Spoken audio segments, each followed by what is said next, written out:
All right, so what I have up on the screen is USDCAD, and this was all drawn out a few weeks ago. Like 2 weeks ago, I drew all of this down, and just look how it worked perfectly. This was a 1 to 15 risk to reward. I was initially looking at it as a 1 to 3 risk to reward because of this supply zone over here, but I'm gonna do the top-down analysis from scratch just so you guys could see how I did this analysis. So let me remove everything from the chart. And let's start off from current price. So at current price, I look at my supply and demand levels. Now let's look for demand because it's very clear. We have demand all the way down here. So let's start at current price, go down and to the left, and we have our demand level right here. So this is going to be our monthly demand. Now, if we go up and to the left, we look for our supply level. Where is our supply level? Ooh, look at all this. This is supply, very big level. This is supply, very big level. You could draw this supply zone or maybe this supply zone, but let's draw this one. Okay. So this is going to be our best supply zone. Is it a retest of a previous level? Yes, it is. But I don't want to really draw this one because that just ruins our risk to reward, because look at this. Plus it's already beat up like once, twice, 3 times, 4 times, a bunch of times hit. So this is going to get broken. I'm not even going to draw that level. So we have our supply level and our demand level on the higher time frame. And this is just where we map out our institutional levels. So I'm going to draw out my modified Fibonacci. And at the top, this is just a range, right? I'm just looking at range. So at the top of the range means that we are closer to institutional sellers, and the bottom of the range means we're closer to institutional buyers. And in the middle of the range, we are neutral. All right. So now we go down to our intermediate time frame, and I do the same thing. So I look down and to the left for demand, and this is our demand because we have an impulse, balance, impulse, area of institutional buying, right? And if you look left, is it a retest of a previous demand level? Well, technically, yeah, all of this basing candle is demand, but it's just very weak demand because look at these basing candles. We have an impulse, balance, balance, balance, balance, balance, balance, balance, balance, balance, balance, balance, balance, and then impulse. Right? That's just very weak. But we did form a new impulse, balance, impulse. Really nice level right there. And if we go down to, oh wait, we also have to draw out our supply level. So if we look left and to the top, I mean, this is our supply level, I guess you could say. That is supply. So I am going to draw that. And we did touch. We already came in and touched. Look at that. We came in and hit our supply level right there, and we came in and hit our demand level down here. Now this is where we determine trend. So I will look at the line chart just to make it easier for you guys. What is the trend on our intermediate time frame? Well, we had a higher high, a higher low, a higher high, because this high broke through this low. So this is what I mean. So this is going to be the major high. This is our major high right here. And then this is our major low right there, right? So we have a higher high, a higher low, and then a higher high because this high broke through this high. All right. And this high is higher than this high. Now, anything in between these two major levels is just internal structure. Okay. And I look at candle closes, not candle wicks, because if you look at the wicks, it's just changes up your analysis by a lot, because then this could be the major high. And where did we break through the major high? Oh, this little wick broke through that major high right here. What caused that breakout? Right over here. You don't want to look at wicks. You want to look at candle closes. Okay, guys? Oh, wait. Let's go down. Let's go to the weekly and finish this. So we have our line chart, internal structure in between these two major points. And then once we finally broke through this high, we have a new higher high. And then boom, we broke through the major low, right? So we have the higher high. What caused that high to break? Well, if we retrace down and look at the first retracement before the break of structure, it was this major low. And then this level gets broken, and we have a new major level, which is this major high right here. And this major high broke through this major low. So we don't have really an uptrend anymore. Now we have a consolidating market. We don't have a clear trend because we don't have 3 points of movement.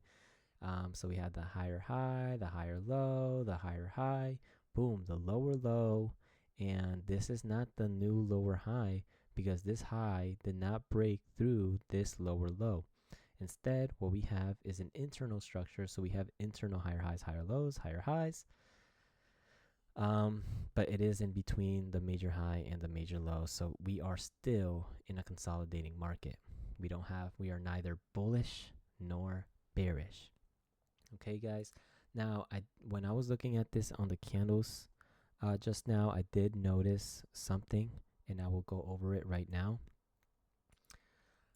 If you look right here, we have a higher high, a higher low, and then we have the higher high, another higher low, and then a higher high, and then boom, we break through. We have the lower low, the lower high, the lower low, and then we broke through this lower high. All right, guys, so you guys are seeing how my analysis just completely changed. Okay, so let's remove this old level, and let's remove this. Now, why is this a higher high? But when I was looking at the line chart, it's just a straight line up. Well, if you really look at it from the candles, it doesn't show on the line chart because it only shows where price closes, but it doesn't show the retracements in between the closes. So if you draw this out, so we have the higher high, the higher low, and the higher high, right? So we have 3 points of movement. See that? 3 points of movement. We have the higher high, the retracement, right? And then we have that break of structure. We have that break of structure. This low caused the break of structure. We broke through that major point, and we have an uptrend. Okay? But if you were to look at it on the line chart, you can't see that because it only looks from the close. So I would draw it out for you guys. So it would be like something like this. So we closed up here, we closed up here, and then we closed up here. So we don't have that retracement if we're just looking at that closing price. And that's why when you look at the line chart, you don't see that small retracement. So that's a little bit more advanced stuff, guys, that I just showed you. Now, I couldn't have said that, but it is important to look at stuff like that at candlesticks. So technically, what is our trend? Well, I mean, it's still the same. Oh, wait, look at this.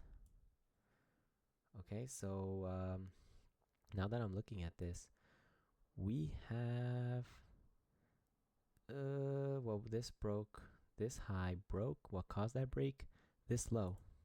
That's the low. That's the major low now. This one is no longer the major low. I'm going to delete that. This high has already been broken. But why is this the new low? Because we have a higher high, the higher low, the higher high, the higher low, and then this is still a tentative zone. So we would have to wait to see how price closes for the week because it could close down here. And we still have technically a consolidating market because after the break of this high, we don't have 3 points of movement. So I want to see after we break through this high. Let's ignore this. Okay, let's ignore that because this is internal structure. So we have the internal higher high, higher low, and then we have the break of structure.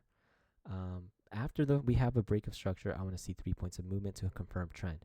If we close for the week down here, then we're consolidating. We're still consolidating.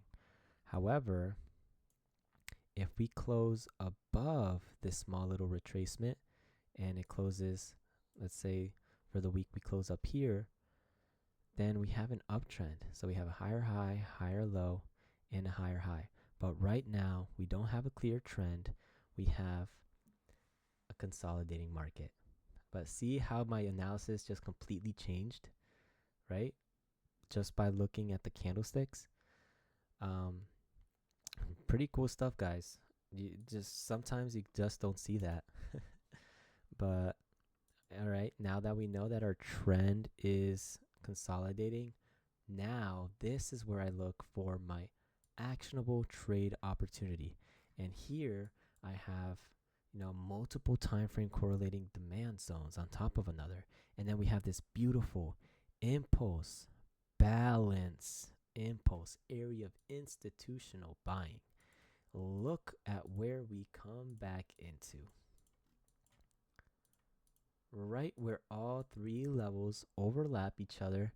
And if you entered right there with your stop loss a little bit below this candlestick, since it is a tight little, it's a tight, it's tighter structure, our risk reward is amazing, right? You could have taken it up into this supply zone, which is what I had drawn out because it is the most recent supply zone. I can't just ignore it. We look at this first hit. After the first hit, we did have a little retracement out, and then we had the higher high, higher low, right? A higher high. We continue the uptrend on the smaller time frame, higher low. And if you were to manage risk, you could have exited out at this smaller position, at this supply zone, and then left runners. And if you left runners up to this higher time frame supply, because if we look over here and to the left, supply zone is all this, right? Or you could have taken it from maybe here or maybe here. But since this is smaller time frame structure, you could expect it to get broken much easier than a multiple time frame level like this one right here, which tends to be stronger. But this supply zone got broken. Why? Because we have an impulse, balance, impulse, retracement back into the supply zone. This supply zone is just a retest of this supply zone. So this supply zone has already been hit once and it penetrated more than 50%. And then we just dumped right after the first hit of this supply zone. So boom, the supply zone done, finished, already been hit, not trading that again. Anyways, we already broke through it. That's why first hits are very important, guys. First hits, look at this one, first hit, and then we shoot up all the way up into our weekly supply level. Isn't that insane, guys? Isn't that crazy? And if you look at the in terms of range, where this entry was, it was in the bottom of the range, so we were close to institutional buyers on the daily, and we didn't have clear trend, so we're neither bullish nor bearish, so I could go either way, and it worked out perfectly if you went for longs. And that's amazing. Look at this. It's just, oh man, this is just a masterpiece right here. Same thing with Aussie dollar. I'm not gonna really do much of analysis on this one because I don't want to spend too much time, but multiple time frame correlating structure, look where it hit the first time, right? Even though it looks like a small position, this is a 1 to 3, and you would have taken you would have entered right here with multiple time frame correlated, and on the first hit, if you were to enter on the first hit, as soon as it enters into that zone, you would have taken your profit at the most recent supply zone, which was this one. And since this is red continuation, I would go down to the smaller time frame and look for a green candlestick pullback. And look at this green candlestick pullback. Where do we come back into the first time?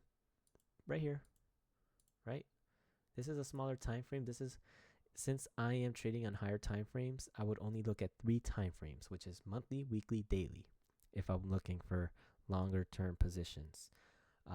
I would only go into the smaller time frames just to look for a more detailed, have a more detailed look at my zones. And the reason why I want to see green candlestick pullback is because I want to see buyers enter into the market before getting completely wiped out. And that's what happened right here. Buyers came in, and then sellers said nope, push price down. And when we came back into that multiple time frame correlation for the first time, we came right back into the into demand. And then on the second hit, we still reacted very heavily on the second hit and came back into this multiple time frame correlating structure.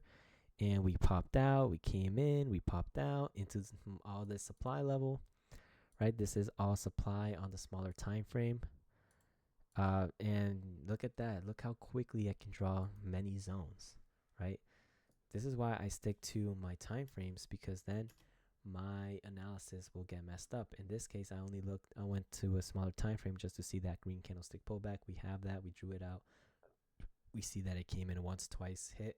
It had a very strong reaction from it. And even though it does not look like it's a lot, trust me, it's a lot if you could adjust your position to fit a really nice risk reward. For a 1 to 3, that's not bad. That's pretty good. But anyways, that's all I wanted to get into for today. I hope you guys found this video very helpful and educational for you guys. And if you guys have any more suggestions, drop it down below in the comments, and I'll try my best to make better content for you guys. Thank you.